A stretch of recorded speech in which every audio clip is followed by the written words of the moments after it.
Hey, what is up guys, MKBHD here, and as you know, we've talked through the leaks and rumors of the next upcoming iPhone over the past couple weeks, based on what we know. And as you probably remember, every year our confidence level as we get closer and closer to September gets higher and higher as we feel like the phones are already being made and we basically know what we're about to get. And that is around now where we're starting to get these physical representations, these models of what we expect to get, the stuff the case makers use, and the stuff the curious can actually look into. These are the iPhone models. So this year is no different, except for the fact that this time we have more than one. We got a couple. So from the same sources as last year, which turned out to be pretty accurate, this is your in-depth look at the new iPhone, the physical models. So first of all, I'm calling it that because we still don't know what they're actually gonna be called. You could go with the iPhone 10 Plus or the 10S, the big iPhone, the little iPhone, whatever you want to call it, we still don't know. But it looks like there's going to be 3 iPhones launched in September in 3 different sizes. First off, we are getting a refreshed iPhone 10. So same size, 5.8-inch display, same design, same price. You pretty much know what's happening here. But the newness will be in updated specs. And it'll most likely come in a black, white, and a new gold color. Then we have this larger iPhone 10 Plus, you might call it. This one with a 6.5-inch display, so it's a massive version of the iPhone 10 we already know. Bigger OLED display, bigger battery, just everything about this phone is like the current one, but stretched out. This will probably also be in black, white, and gold as far as colors available. And the tough part is imagining the price, because we already know the iPhone 10 starts at $1,000. I can only imagine this larger iPhone 10 Plus will start at like $1,100 or $1,200. But still, hey, you know me, big hands, big phone. I'm definitely still gonna be all over this one.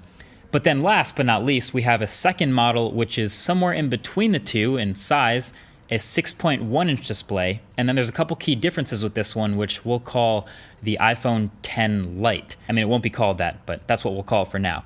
First of all, this is the one that's expected to have an LCD display, not an OLED like the other two have. Generally, LCD displays aren't as good as OLEDs, but again, Apple's had some of the best LCDs in the past. And then this one's also expected to come in a bunch of new colors. Some reliable sources have said at least 4 new colors, which would be awesome. Still looks like a glass back though, as you can see, it's not plastic, but you can see it also has a single camera on the back instead of 2. And so with all these differences, it's supposed to start at a lower price point, maybe around $700 to $800. Definitely not a budget phone by any means, but $200 to $300 cheaper I still think warrants calling it iPhone Lite. Still has Face ID, still has Force Touch, still has all the other features of the $1,000 iPhone 10, except the OLED display and the dual cameras. Plus you get some color choice. A lot of people tend to think this lower price is going to make the iPhone Lite, or whatever it's called, the best selling of the new iPhones. I tend to agree with that, although it's not as clear-cut as you might think. There's a lot of things Apple's doing to make it feel and make you definitely know this is the cheaper one, but I'm still hoping for some good colors, maybe a red and a blue and an orange at launch. That would be cool. But here's some other things you might not have noticed or heard yet about the hardware. Obviously, the major thing is the notch is the same size across all these phones, so don't expect to see Apple making a smaller notch this year. This is more of an incremental refresh. Maybe in 2 years we'll see that, so yeah, brace yourself for another year of phones with notches. But the thing is, on the biggest iPhone, the notch does kind of feel a little bit smaller just because the screen is so huge. So technically your screen to body ratio is a little bit better, and I'm kind of feeling that. But in the grand scheme of things, there is really less than 1 diagonal inch separating the biggest from the smallest. So even though it kind of looks and feels huge next to the smaller iPhones, some of you might remember I talked about how huge and ridiculous the iPhone 8 Plus was. This new iPhone 10 Plus will still be smaller than that iPhone, just a little narrower, a little bit smaller, but we'll have a massively larger display, 1 extra diagonal inch of screen. And with a little After Effects magic, that can help us really appreciate that difference. Other things I'm noticing, just as I'm holding them, the camera module is still kind of huge on all of these iPhones, even the Lite. Even though it's a single camera, it still sticks out the back a lot, it protrudes.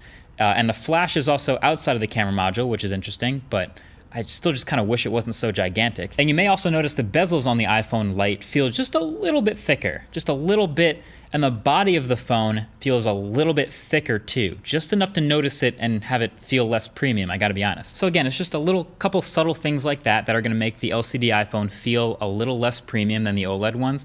There's also a new rumor that this LCD iPhone will have Face ID Generation 1, and these 2 new OLEDs will get Face ID Gen 2, which may be faster or more secure or some things like that. Also, and this may be super minor, these new iPhones appear to be white, while the old ones look silver. It's just a little bit brighter. But that's, again, something you'll probably only really notice when they're next to each other.